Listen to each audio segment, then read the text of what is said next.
오늘은 탄수화물 중독증에 대해서 동영상을 만들어 봤습니다. 채질식을 심지어는 잘 하더라도 탄수화물 중독증이 오는 경우가 상당히 많습니다. 그리고 현대인은 거의 대부분이 크든 작든 간에 탄수화물 중독증이 있다고 해도 과언이 아닙니다.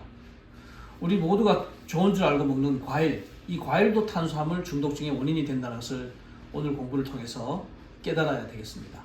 그리고 우리가 시도 때도 없이 먹는 과일, 이것도 역시 탄수화물 중독증의 원인이 됩니다. 그리고 탄수화물 중독증은 대사성 질환의 모든 대사성 질환의 기본이기 때문에 모든 병의 첫 걸음이다, 이렇게 말할 수도 있습니다. 그래서 우리가 크든 작든 간에 약간씩 있는 현대인이 갖고 있는 탄수화물 중독증을 예방하고 치료하기 위해서 오늘 동영상을 만들었으니까 하나하나 제가 빠뜨리지 말고 여러분께 설명해 드리겠습니다. 탄수화물 중독증은 한마디로 탄수화물이 많은 음식이 수시로 자꾸 땡기는 이런 현상을 말합니다. 하루에 요구되는 탄수화물의 양은 300g에서 400g 정도면 됩니다. 그런데 그 이상을 섭취하면서도 자꾸 탄수화물이 땡기고 밀가루 음식이 땡기고 밥이 땡기고 라면이 땡기고 이런 것을 탄수화물 중독증이라고 얘기합니다. 그래서 이런 것을 안 먹어주면 자꾸 허기가 지고 헛헛하고 이런 분들이 너무너무 많습니다. 자, 임상에서 보면 대부분의 현대인들은 크건 작든 간에 어느 정도의 탄수화물 중독증을 갖고 있다는 것이 놀랍습니다.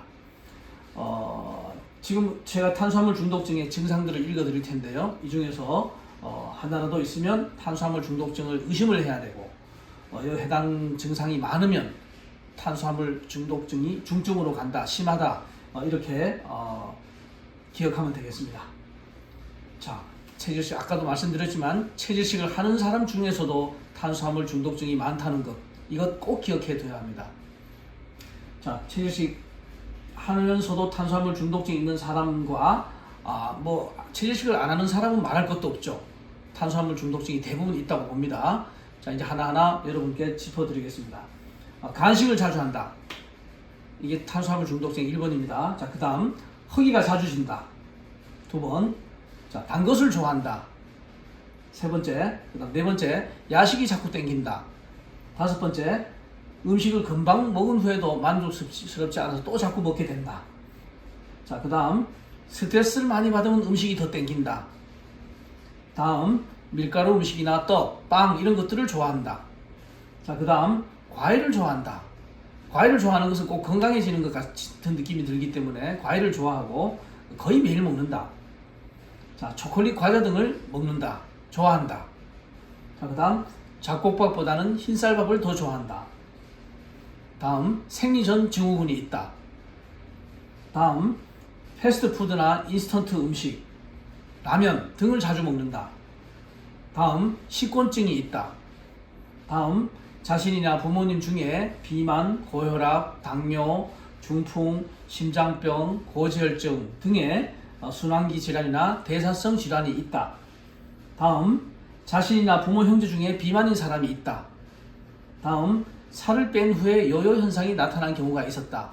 자, 여기에 해당되는 것 중에 한 가지라도 있으면 탄수화물 중독증의 가능성이 있고요. 2개 이상으로 갈수록 탄수화물 중독증의 정도가 심한 것입니다. 자, 이 중에서 말이죠, 3가지 이상이 있으면 대단히 이제 중증으로 가기 쉬운 사람이고요. 이 3가지 중에 4가지 가진 사람 중에 만성 피로가 있거나 집중력이 떨어지거나 신경이 예민해지거나 불안해지거나 초조해지거나 의욕이 저하되거나 우울하거나 한 번씩 어지럽거나 머리가 막지 않거나 눈이 피곤하거나 이럴 때 허기가 들거나 이럴 때 간식이나 단 것을 먹으면 증상이 완화된다, 이러면 이것은 반응성 저혈당증이라고 우리가 말합니다. 이것도 역시 탄수화물 중독증 중에 하나죠. 이렇게 탄수화물 중독증이 보이고 반응성 저혈당증이 보이면 머지않아서 이 사람은 큰 병에 이완될 가능성이 매우 큽니다. 자, 그러므로 이 탄수화물 중독증은 이제는 드디어 질병의 범주에 넣어야 한다 하지만 아직도 이것을 질병 상병명에는 나오지는 않습니다. 대단히 현대인들은 대부분이 탄수화물 중독증이 아까 있다 그랬죠. 그래서 탄수화물 중독증의 문제 핵심은 혈당이 급격하게 올랐다 내렸다 하면서 이렇게 혈당이 불안해집니다. 그러면은 중성지방과 당화독소가 몸속에 축적됩니다.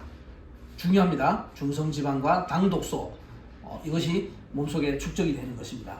그래서 중성지방이 이 과다 축적되면 이미 이것은 성인병으로 가는 걸로 우리가 알고 있죠. 그리고 당독소라는 게 있는데요. AGE라 그러는 당독소가 있는데 이것은 우리 노화를 촉진하고 여러 가지 면역 기능을 떨어뜨리고 또 염증을 일으키고 당뇨와 비만을 일으키고 자궁 질환과 치매, 심장 질환 이런 수많은 난치병 이런 질환과 관계 있다고 익히 알려져 있습니다.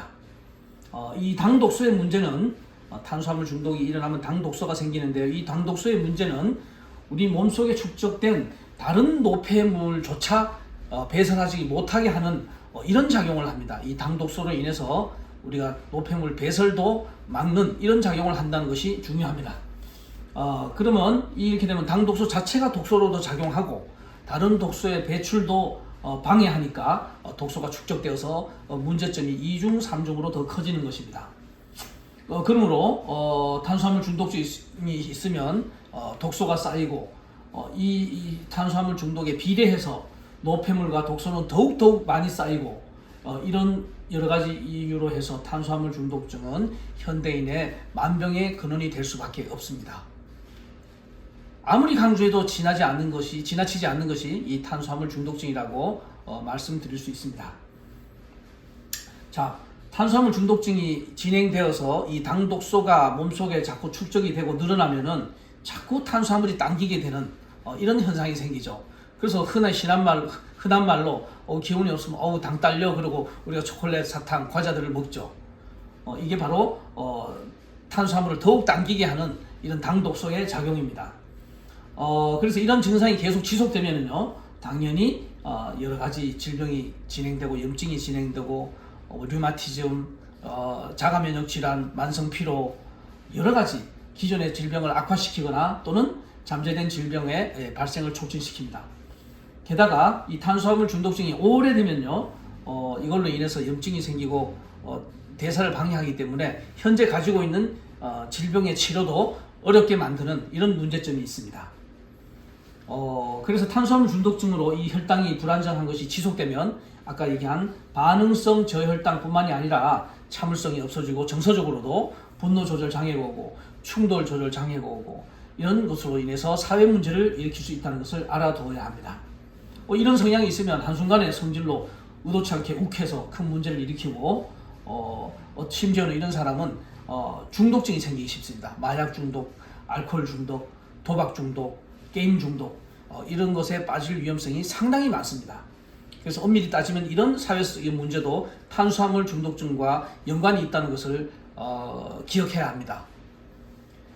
특히 이 조현병이 있는 사람이 탄수화물 중독증이 같이 있다 이런 경우 물론 많습니다. 이럴 때는 대단히 주의해야 됩니다. 그렇기 때문에 자신이나 자신의 아이가 참을성이 없고 분노 조절 장애나 충돌 조절 장애가 있으면 탄수화물 중독증부터 치료를 해야 합니다. 물론 어린아이에게도 탄수화물 중독증이 옵니다. 쉽게 얘기하면 비만인 사람은 모두가 탄수화물 중독증이다 이렇게 얘기해도 과언이 아닙니다. 그래서 심지어는 정확하게 체질식을 하는 사람 중에도 이 탄수화물 중독증이 오는데 이런 이유는 자기 체질에 맞으면 무조건 유익한 줄 알고 체질에 맞는 과일이나 탄수화물을 많이 섭취하는 이런 오류를 범하기 때문입니다. 이거 매우 중요합니다. 체질식 하는 사람 중에도 탄수화물 중독증이 많습니다. 그래서 체질에 맞는 떡이라든지 밀가루라든지 체질에 맞는 재료로 만든 간식이라든지 이런 걸 자주 먹고 발효 음식을 안 먹게 되면 탄수화물 중독증이 찾아옵니다. 그래서 정확하게 체질식을 하는데도 불구하고 체질식을 하면 처음에는 몸이 가볍고 굉장히 좋은 걸 느끼는데 시간이 지나면서부터 뭔가 문제점이 생기고 몸이 나빠지는 것은 탄수화물 중독증이 그 이유 중에 대표적인 이유 중에 큰 이유입니다. 그래서 자기 자신에게 탄수화물 중독증이 있는지 없는지 어느 정도 있는지 아는 방법 중에 가장 쉬운 방법은 아침 식사 시에 우리 병원에서 지시하는 요거트 요법을 실행해 보는 것입니다. 이 요거트야말로 탄수화물 중독증을 진단하는 확실한 방법이고 또 탄수화물 중독증을 치료하는 방법이기도 합니다. 대단히 중요합니다. 이미 요거트는 세계 3대 장수식품으로 알려져 있어서 유럽이거나 서양이거나 동양 막론하고 즐겨 먹는 음식이죠. 근데 이 요거트에 설탕이 들어가거나 과일과 같이 먹거나 다른 음식과 같이 먹으면 전혀 이 요거트 요법의 효과를 발휘할 수 없습니다. 요거트 요법은 반드시 플레인 요거트로만 실시해야만 합니다. 그래서 아침에 우리가 고안한 이 효소 생수를 먹고요. 생수를 마시고 나서 잠시 있다가 이 요거트 요법을 하는데 이 요거트 요법을 양껏 먹습니다. 배가 고프면. 근데 이 양껏 먹어도 허기가 진다는 분들이 가끔 계십니다. 자, 이런 분들은 100% 탄수화물 중독자입니다. 요거트를 먹어도 허기가 지거나 뭐가 불편하거나 기운이 딸린다거나 처진다거나 이런 분들이 상당히 있습니다. 한 절반 정도는 계신 것 같아요. 처음에 이 요거트 요법을 시키면 이런 분들은 탄수화물 중독증이 상당히 진행된 것이다 라고 알고 열심히 하십니다. 그래서 이렇게 허기가 지면, 통상 허기가 지면 요거트 요법을 하고 나서 다시 한번 먹게 합니다. 요거트를. 그래도 허기가 지는 분이 있죠. 그러다가 이게 석 달, 넉 달, 6개월 가면 이런 증상이 싹 사라지죠. 그러면 그때는 탄수화물 중독증이 상당히 해결되었다 이렇게 생각해도 됩니다.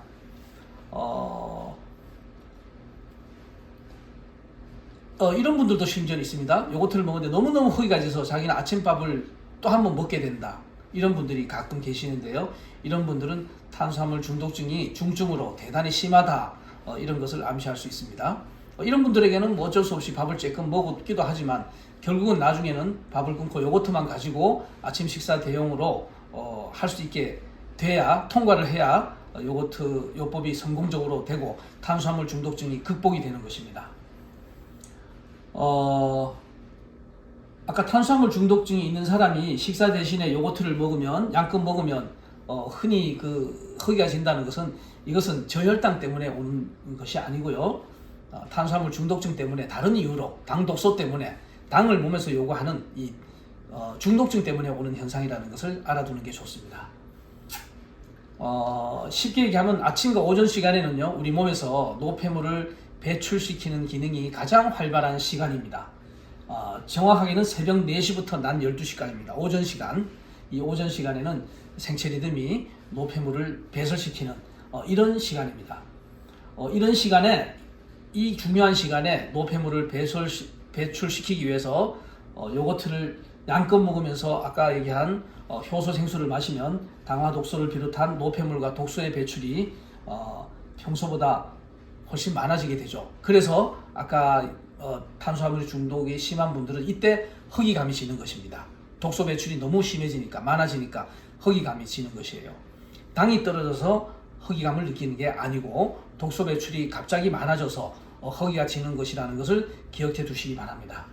그래서 이런 현상을 이용해서 탄수화물 중독증을 진단도 하고 치료도 할 수 있다는 것이 이 요거트 요법이라는 것입니다.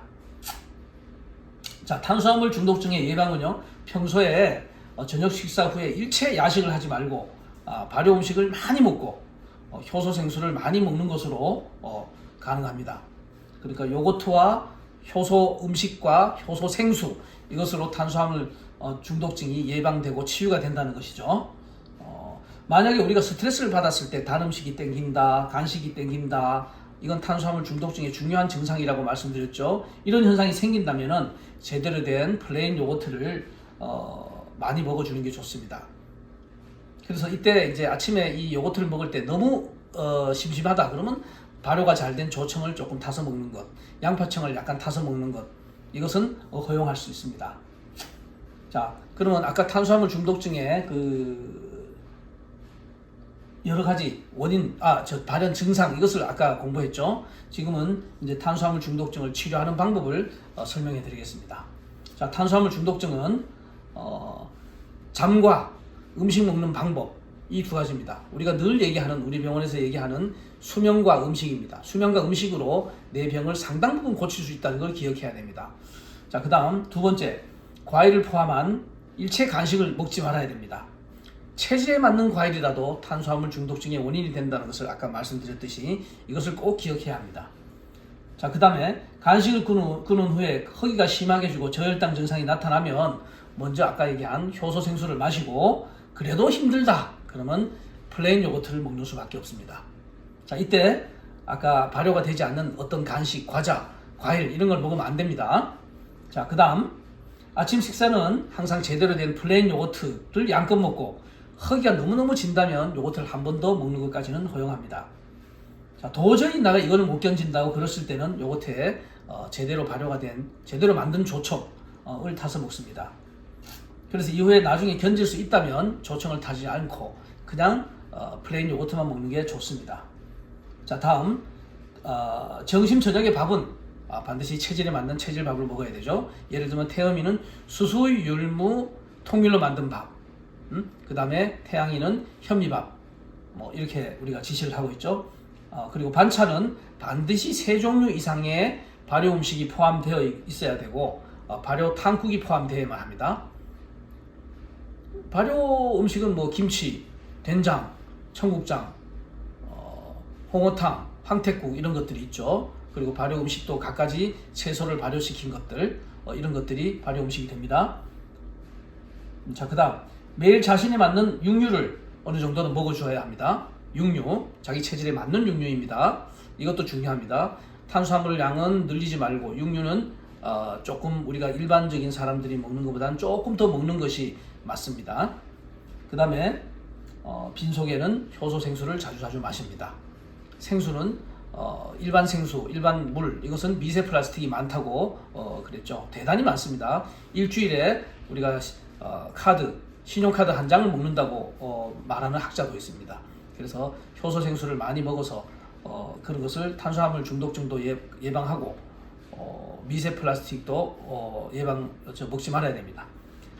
자, 그러면 탄수화물 중독증은 아까 이 시간대로 이 시간표대로 지금 지시한 대로 식단 조절을 열심히 하면 한 달 내지 석 달 정도만 하면 증상이 좋아지는 것을 느낍니다.